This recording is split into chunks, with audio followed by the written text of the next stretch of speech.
Hi, I'm Amanda Morrall, Personal Finance Editor with interest.co.nz, and welcome to Take an Interest in Your KiwiSaver, brought to you in association with AMP.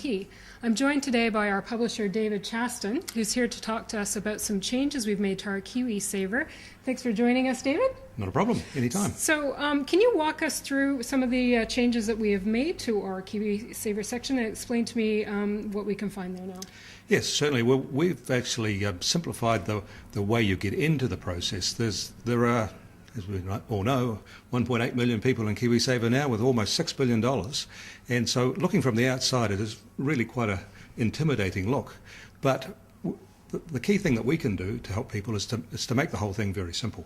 So in our KiwiSaver section, which I'll click on here on the screen, we now have a much simpler menu on the side, and the key thing is we're making it a lot easier for people to find their fund, and there's a separate menu button now for Find Your Fund, and when you click on that it opens up a very straightforward way to get to the information you really need. Great. So that includes a comprehensive list of all the 200 or so funds that are out there on the market. It does. On this page, we've listed every fund. As you can see, there's a vast number of them, 178 of them, I think. Okay. And at the very head of that page are the default funds, where a good number of people are already in and still in, and many of those people need to make decisions to move into a more suitable fund for their life stage and where they are in KiwiSaver. Okay, so if I wanted to find my fund without scrolling down through the list, can I just use that little Find Your Fund function? You can. At the top here there's a simple search function, and maybe what we'll do is have a look for one of mine, which is in OnePath, and so just enter OnePath in there, and and a simple search will bring up all the OnePath funds, and that makes it very much easier to find the fund that you're in. In this case, OnePath have quite a few of them. Yeah. Yes, but it's not the intimidating 200 or so that are in the main list. Okay, so what happens if do you know which one you are in specifically? Yes, I'm in this balanced fund, which is right here. All right, and what happens then? And if one click on that, brings you through to the details of the fund, which has got not only some basic stuff, which we'll come back to at the top, and a description about what this fund is invested in, but further down has information on the performance of the fund. Okay. The second section is the performance that the fund itself publishes, and the first section, called Adjusted Performance, is our recalculation of their results, including fees and expenses. Now, fees and expenses, as we all know, are very big determinants of how well a fund does, and you really do need to include those in your assessment of fund performance. Okay, so that's good. You can actually compare what your provider's telling you you've earned, and this should, ours is actually ostensibly a more accurate sort of calculation. It is, but do remember that both of these calculations are pre-tax. Okay. Yep. Yeah. And so moving down the page, what else can we find here? We get some information set out in a standard way, so you can actually compare with other funds, and we'll do the comparison in a couple of minutes. Okay. But this is the basic information relating to your fund, about its fees and expenses and the sorts of things that you probably should know.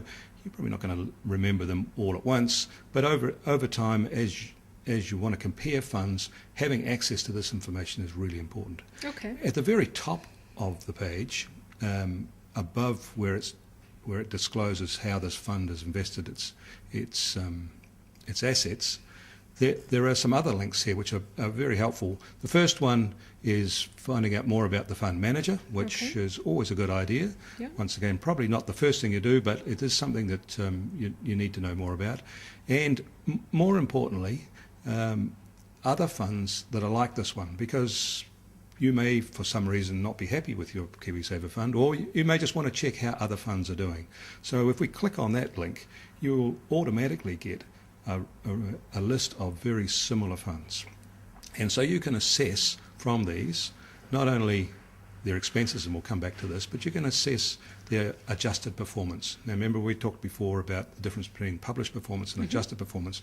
Well, this is probably adjusted performance is a better way to compare these funds. Okay, great. So this is a good way of comparing apples with apples instead of, say, a conservative fund with an aggressive fund, because that would be a very good comparison. Exactly. Okay. And the other thing that we probably should point out, that even though the KiwiSaver system's only been going since 2007 and most of the money started going in 2008, it's only been going for 3 or so years.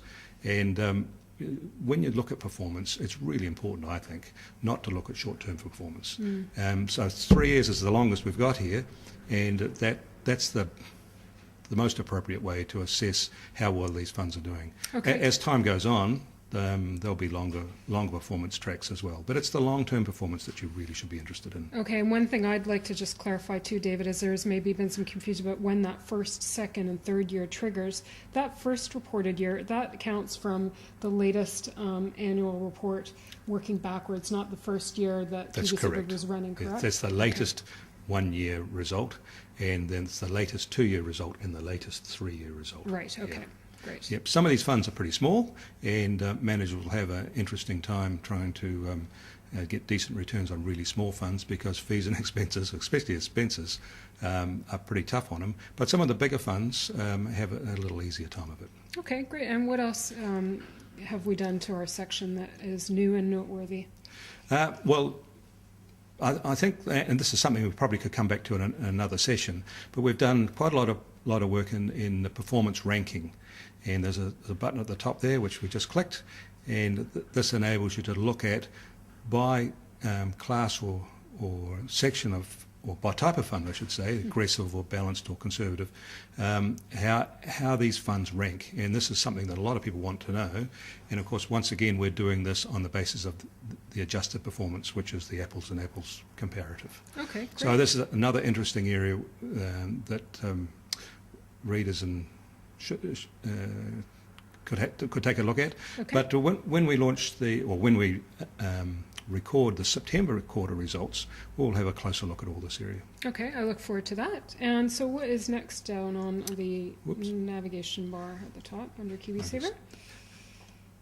And the next thing on the side here is question and answers. Okay. And now you have been answering a large number of questions from a wide range of people, and better click on that. And we've been recording all those answers and those questions, and now they are become a very valuable resource for anyone interested in specific questions, because probably someone's already thought of the question and probably you've answered it. So now all you need to do is have a look down some of these questions, mouse over the one that you're interested in, click on it, and there magically up pops the answer. Yeah, this is quite helpful, I think. And I think we've got close to 20 now in there catalogued. So there's, like you said, quite a wealth of information embedded within these Q&As. Yes, and the Q&As themselves have got links through to all sorts of other resources. So they're a very valuable resource, and it might be a simple menu item called question and answers, but it actually digs into a substantial body of knowledge. At the top of the page, of course, you can always send us your own question, and I know Amanda will be very keen to chase down the answer for you. That's right. I'm always up for a challenge, David. And so the next item down the list is calculators, I see. Yes, we have a growing resource of calculators here, and more to be launched soon. But these are the KiwiSaver calculators. I think on a previous session we've had a look at the fee calculator, which I think is really important for people to have a look at. I'll just go over it again if you don't mind. Nope. But you can't overemphasize the importance of fees in your returns, because when the fee levels rise, the returns over the life of a fund are very dramatic. And just have a quick look here. If you expect, say, a 4% return, and you've got an expense ratio of 0.75%, you can see over a lifetime of saving in KiwiSaver, over 40 years, a third of what that fund earns goes to the managers, and you only get to keep 2/3 of it. So as I move this expense ratio up, you can see what happens very quickly. So we're talking about... I don't like that red zone. Exactly. So you can see how important these tiny amounts of expense ratio, 0.25 of a percent, actually impact your own net earnings, the part that you keep, the green part. So it's important that that you choose a fund with a relatively low expense ratio, and of course for the type of fund you're in, as good a return as you can get. Okay. A good as long-term return, because these things, as this thing shows, need to be looked at over 10, 20, That's even right. 40 years. Yeah. Excellent. Good. And the other calculator in here is the calculator that which we won't go through this time, but gives you a very detailed look at the costs and benefits of being in KiwiSaver. Okay. It'll take you a good 5 minutes to work through this one, but you'll get a lot of information out of it. Okay, excellent. And then finally, we're down to useful links. Useful links are always useful, and these links here are giving you pointers to a whole bunch of other resources. We're very proud of our KiwiSaver resources and very appreciative of our sponsor AMP for helping us do all this. But we don't have the only information on it, and there's some very good links in other places, and we've been providing those for readers. Okay, excellent. Well, David Chaston, thank you very much for walking us through our KiwiSaver section updated version. I'm Amanda Morrall, Personal Finance Editor with Interest.co.nz, and this is Take an Interest in Your KiwiSaver, brought to you in association with AMP.